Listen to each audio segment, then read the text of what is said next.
Et on se retrouve encore une fois accompagné du citoyen et je pense que tout le monde est déjà venu dans l'émission au moins une fois, donc en compagnie de Dorian. Salut Dorian. Salut. Et d'Alexandre et c'était François, c'est ça. C'est exactement. Et Dorian est venu nous faire son petit JP, c'est-à-dire les infos un peu croustillantes de la semaine. C'est ça, toi, Dorian. Oui. Mais écoutez, cette semaine on a eu pas mal d'infos assez insolites. Alors déjà, je rebondis maintenant parce que Talia en a parlé tout à l'heure, elle a parlé de Banksy. Vous avez vu la petite info qui a tourné autour de Banksy ? Est-ce que c'est pas le fait que maintenant on sait qui c'est ? Oui, son identité a leak. Je l'ai vu hier.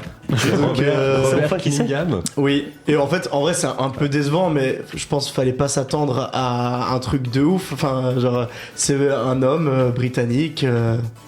Rien de ce qu'il y a de plus banal finalement. Oui. Après j'ai été voir des photos de lui sur internet et c'est vrai que je ne l'imaginais quand même pas comme ça. Parce que c'est vraiment quelqu'un, comme tu dis, super banal. Moi je m'imaginais plutôt un jeune hyper musclé, engagé, qui allait faire des œuvres partout et du coup j'étais un peu déçu. C'est vrai.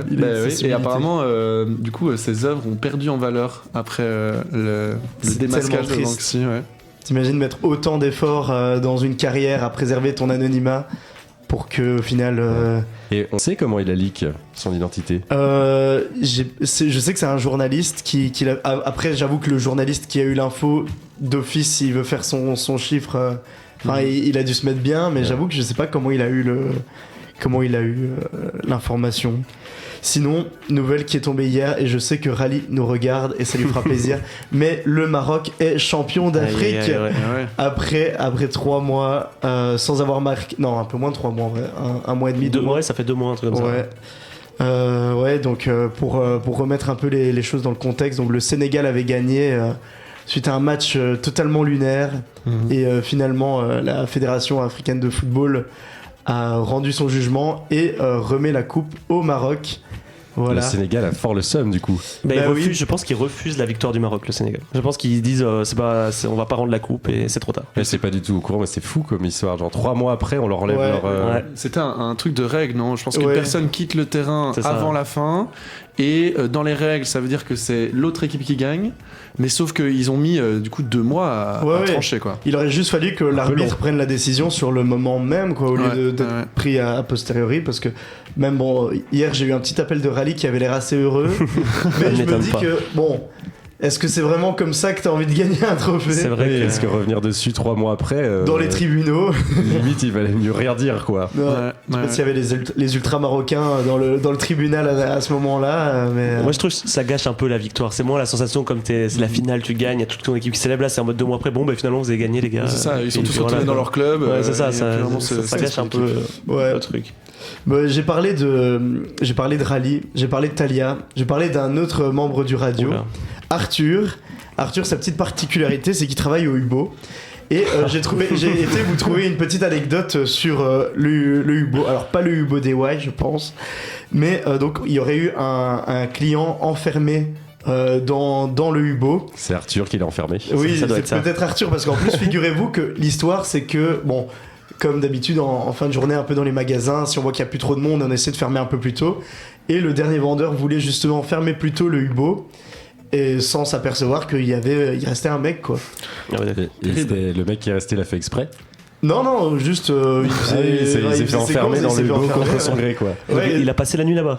Non, justement, en fait, il a essayé de faire déclencher l'alarme, c'était sa strat, et après avoir fait déclencher 3 fois l'alarme, personne s'inquiétait. Donc il y a personne qui est venu. Tranquillement. Ouais, tranquille. Et au final, c'est en appelant la police qu'il a renvoyé vers les pompiers que là il a pu être libéré. Ça a duré au final 40 minutes en tout, donc pas si long. Ça va. J'espère que le mec allait pas se laisser pourrir dans le UBO au rayon marteau. Il aurait pu faire une vidéo YouTube. À un moment, il y a eu toute une tendance sur s'enfermer dans des magasins toute la nuit avant de sortir le lendemain. Il y a même un peu ce fantasme autour du truc de rester enfermé la nuit dans un magasin quand il y a personne. Ça peut un peu nuit au musée quoi. Ouais, un peu. Est-ce que les planches se réveillent quand le UBO est fermé? Peut-être. Les planches de bois.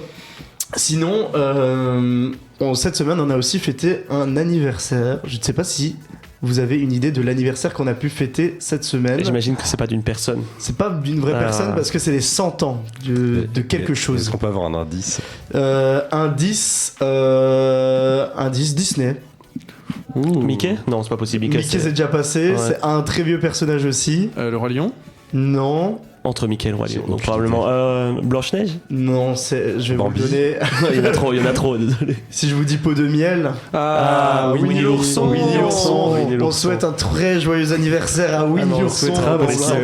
Comme nos cocoteurs qu'on appelle tout le temps Winnie l'ourson. Et on l'embrasse aussi. On l'embrasse, Jean, si tu nous écoutes. À Watson. Et du coup, j'ai trouvé, pour lui rendre un peu hommage, une petite anecdote un peu insolite. Aussi un peu en lien avec notre émission de ce soir finalement, parce que savez-vous que Winnie l'ourson dans les années 70 aux États-Unis a déjà été mis sur les listes des présidentielles.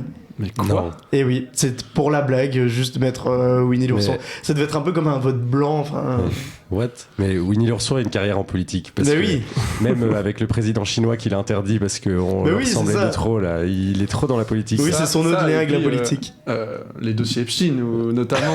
Winnie l'ourson est dans les dossiers Epstein. Winnie l'ourson est-il c'est cité ? style. Oui. Non, allez, ne salissons pas Sa mémoire. la semaine de ses 100 ans, par pitié, laissez Winnie l'ourson tranquille. Sinon, on a également des nouvelles du singe Punch. Vous avez entendu cette histoire il y a quelques semaines, on avait déjà parlé dans un petit JP du fameux singe un peu harcelé qui avait trouvé le réconfort auprès d'un doudou. Là, c'est juste une petite update de l'info, mais sachez que maintenant il va très bien et donc il n'a plus besoin de ce doudou. Donc, on est content pour vous le dites parce que j'osais plus parler de lui parce qu'à chaque fois que je voyais des vidéos, je les passais tellement ça me faisait mal au cœur. Je vous jure. Du coup, maintenant que je sais qu'il va bien, je vais oser regarder les vidéos. J'avais vu une vidéo où il mange une pomme et il essaie de filer une pomme à la pluche. C'est terrible. Oui, mais il se faisait vraiment super fort harcelé. C'était vraiment horrible. Le monde des singes, c'est terrible. Ouais, c'est terrible, hein, vraiment. Le monde des singes. Et on a juste Rally, je pense que c'est Rally Del Cortez qui célèbre un peu la victoire du Maroc en disant que c'est la fête à Rabat et qui dit que exactement JF, tu as totalement raison. Donc je pense qu'il est totalement heureux de la victoire encore du Maroc et qu'il s'en fiche de la manière dont ils ont remporté. Et 3 mois après, même s'il n'y a pas eu de match, ils font la fête. Je pense que là il fait la fête chez lui. Grand bien lui fasse. Grand bien lui fasse. À tout moment, dans 3 mois, ça leur est retiré. Hein. Ce serait vraiment pas de chance. Ce serait vraiment. Sinon, j'ai aussi une info qui effraiera peut-être certaines personnes. On a beaucoup parlé des IA dans une des dernières émissions. Figurez-vous que Burger King utilise, donc la chaîne Burger King, utilise l'IA pour surveiller la politesse de ses employés. Ouf. Donc l'IA est intégrée au casque, en gros c'est par le drive. Donc l'IA écoute ce que disent les employés et évalue avec ça leur politesse finalement.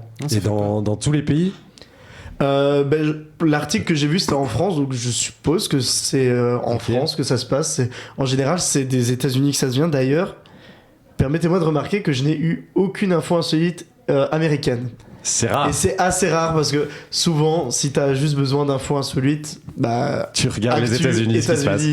Nickel, mais là c'est beaucoup du belge, du français. Du Burger King. Mais du coup, il y a beaucoup de gens qui s'opposent finalement. Oui, c'est pas surprenant. Absolument. Ça peut être effrayant. Ça fait un peu Big Brother. Oui, vraiment. Ouais. Et est-ce que à mon avis, des gens vont se faire virer juste. On dit que c'est pour contrôler leur politesse, puis on va juste dire non, tu parles trop mal, dégage de là, quoi. Enfin, je pense que. Ils ont le droit même d'utiliser des IA comme ça. Leurs employés sont courants, j'imagine. Après, en fait, ils remplacent pas un employé, tu vois, c'est juste. C'est une fonctionnalité. Après, j'avoue que. Est-ce que c'est vraiment le seul moyen? Je sais pas si c'est un motif suffisant de renvoi de dire mais l'IA a détecté que t'étais pas sympa, donc. Ouais, non, mais ça peut donner déjà des infos pour après surveiller. Peut-être. Et je sais peut-être qu'ils enregistrent toutes les conversations. Peut-être aussi. T'as un mec qui se charge juste d'écouter toutes les commandes du McDrive pour évaluer la gentillesse de leurs employés. Mais ça ne me donne pas envie de travailler au Burger King. Oui, non. Pour être surveillé par des IA, voilà. Eh ben écoute, merci beaucoup Dorian pour ce petit JP. On va passer du coup à malheureusement la dernière chronique de la soirée qui sera faite par Thierry. Mais avant ça, je vous laisse avec une petite musique d'Orelsan.